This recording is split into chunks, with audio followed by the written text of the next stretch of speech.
everyone, my name is Claire Westwood and I am a Peak Pilates Comprehensive Trained Instructor.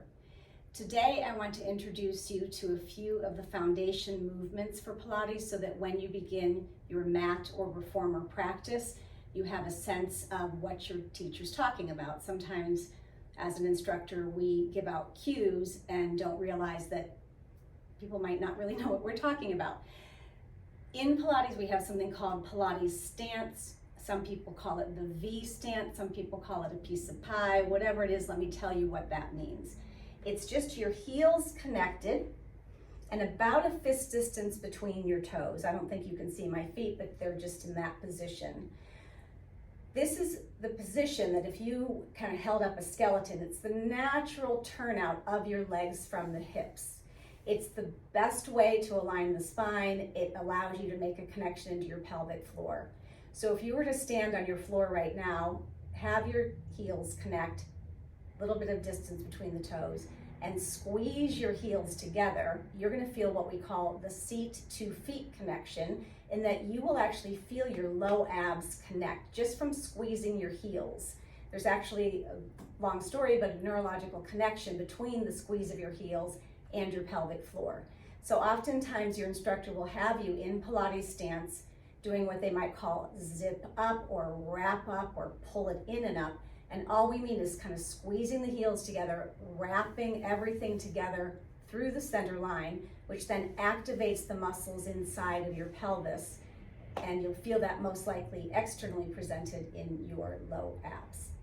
The second thing I want to talk about, and I'm going to do it standing first and then I'm going to do it seated, is the C curve of your back, which basically means your back is going to be as rounded as your back can get. Everyone's different based on how much curve they have in their low back, how much curve they have in their top of their back. When we say pelvic tilt or wheel the pelvis, it just means a wheel of the pelvis. So if you had two strings pulling your hips, it comes forward like that.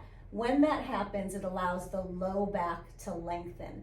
So that's 50% of the C curve. That's the lower body portion of the C curve. The upper body portion, it's not just a drop of chin to chest, it's a rounding of your upper back. This is called the scapula, so it's a rounding.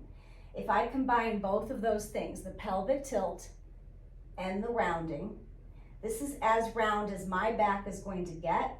I've hollowed out my belly, I'm looking at my tummy, and I can then execute a number of the foundation moves in Pilates. One of them is called spinal articulation. Spinal articulation sounds fancy, it's not. It just means that you would lower your spine to the mat one vertebra at a time with that roundness, because you have to get that low back curve out of it in order to make those vertebrae connect to the mat. That is probably a movement that is translated into several other exercises. So it's a movement that we would ask you to really kind of master before we progress you in your practice.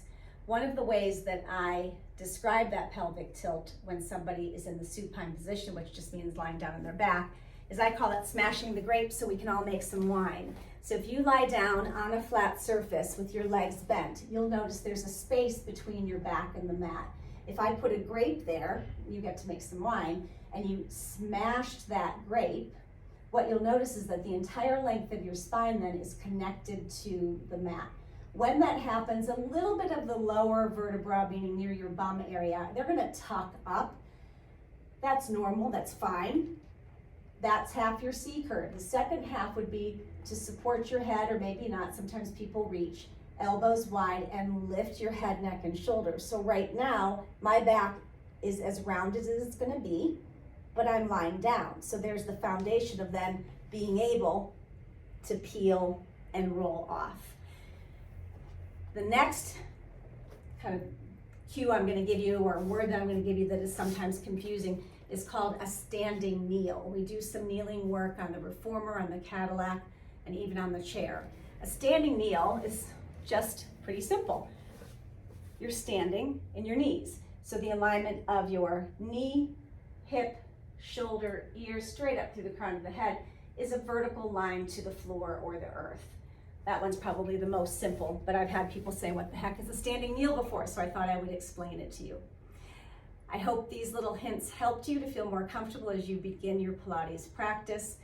You can practice everything I just said at home. It takes a couple minutes, but you will completely nail it when you get to your first class. Good luck. Thanks.